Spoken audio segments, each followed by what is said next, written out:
Les Stallone seraient-ils de mauvais employeurs? C'est en tout cas ce qu'affirment plusieurs membres de leur personnel de maison après avoir été remerciés. Dans leur plainte, ils réclament au couple près de 10 millions de francs de dommages et intérêts. Après avoir subi de mauvais traitements, ils auraient été licenciés pour ne pas avoir respecté les règles de la maison. Règles qu'ils ont baptisées avec humour les 10 commandements de l'empereur. La première de ces obligations était selon eux de ne jamais regarder Sylvester Stallone droit dans les yeux. C'est ridicule. Comment pouvait-il éviter de le regarder? Ils nous servaient les repas et ils étaient dans notre maison toute la journée. La seconde règle était l'obligation de sortir discrètement d'une pièce dès que Sylvester Stallone y entrait. Les 5 plaignants ont tous été embauchés pour travailler dans la villa de Miami de l'acteur pendant les vacances de Noël 95. Je les ai très bien payés. Pour 6 jours de travail, ils ont dû toucher en tout 90 000 francs. Les femmes de ménage gagnaient 120 francs de l'heure. Le chef cuisinier entre 180 et 200 francs. Et son assistant entre 120 francs et 150 francs de l'heure. Leur avez-vous demandé d'apporter leur propre repas et de ne pas toucher à vos provisions? Non, jamais. Autre point de litige, les employés ne pouvaient manger que dans la lingerie ou dans une allée du jardin. Vous leur avez donné l'ordre de fouiller les valises de vos invités pour vérifier qu'ils n'avaient pas volé d'argenterie ou de serviettes? Mais c'est ridicule. Pourquoi voulez-vous que je demande à des étrangers de fouiller les valises de ma propre sœur? Il s'agissait de ma famille et de mes meilleurs amis. Ils me connaissent et savent que jamais de telles choses ne peuvent arriver. Vos employés vous ont accusé d'être très énervés et d'avoir eu des mots très durs à leur égard parce qu'ils avaient parlé et accepté des cadeaux de votre belle-mère. Non, ça n'est pas vrai. Je ne savais même pas que Jackie, la mère de Sylvester, leur avait offert quelque chose. C'est affligeant. Et si l'affaire passe devant les tribunaux, que se passera-t-il à votre avis? Je ne pense pas que la plainte ira jusqu'au tribunal. J'ai été blessée, très bouleversée, je suis très en colère. Je n'arrive plus à dormir et je pense à mes enfants. Je n'ai pas besoin de ça. Quand je vais les chercher à l'école, je ne veux pas que les gens me regardent de travers. Ce n'est pas normal d'avoir à se défendre quand on n'a rien fait de mal. Voilà, et puis sachez que le couple Stallone a précisé que toute somme qu'il pourrait toucher sera versée à une organisation caritative. Allez, on va parler...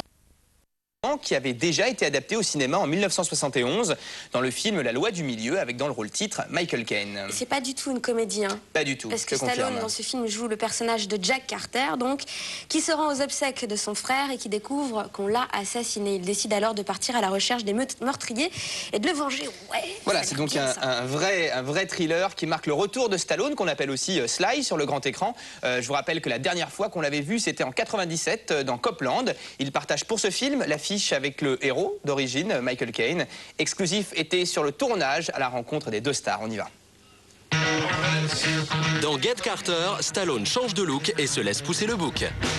J'adore ce bouc. J'ai l'impression d'avoir un animal de compagnie. Bonjour, toi.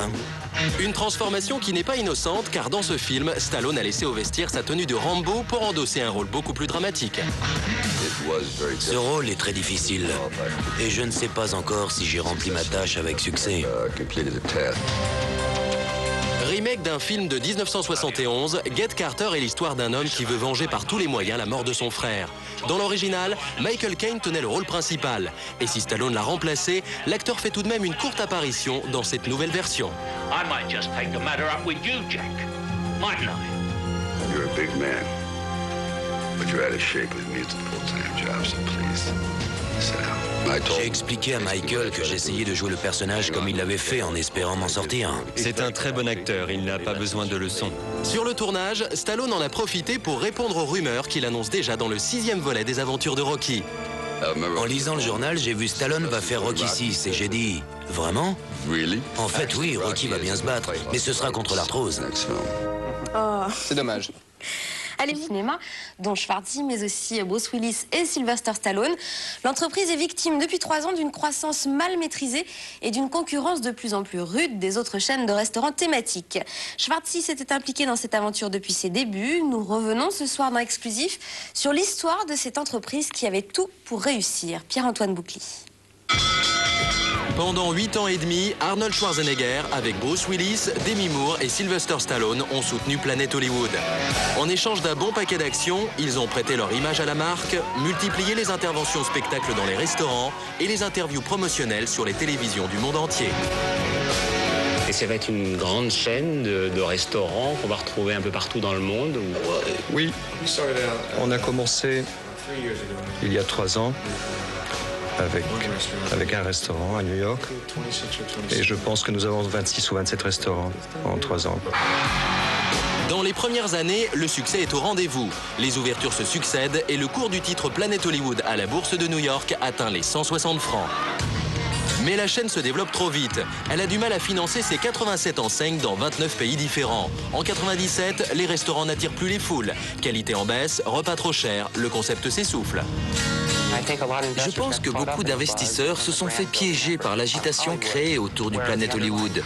En fait, ce concept de restaurant thématique n'est pas aussi rentable que nous l'avions cru il y a quelques années. Le Planet boit la tasse. Les 6 premiers mois de 99 sont désastreux. Les pertes atteignent 360 millions et l'action s'effondre à 4,50 francs. Le 17 août dernier, la société est en faillite. Les stars actionnaires sont sous le choc mais ne quittent pas le navire. Bruce Willis, Sylvester Stallone, qui était encore récemment à des événements à New York avec nous, sont encore à fond d'enthousiasme à nous aider, à nous supporter, nous soutenir. Je pense que toutes les sociétés passent par des hauts et des bas et nous n'avons pas été épargnés. Aujourd'hui, notre stratégie, c'est d'identifier chacun de nos problèmes pour pouvoir les surmonter. Je suis persuadé que nous allons refaire surface et repartir de plus belle. Fini la gestion approximative. La restructuration s'engage.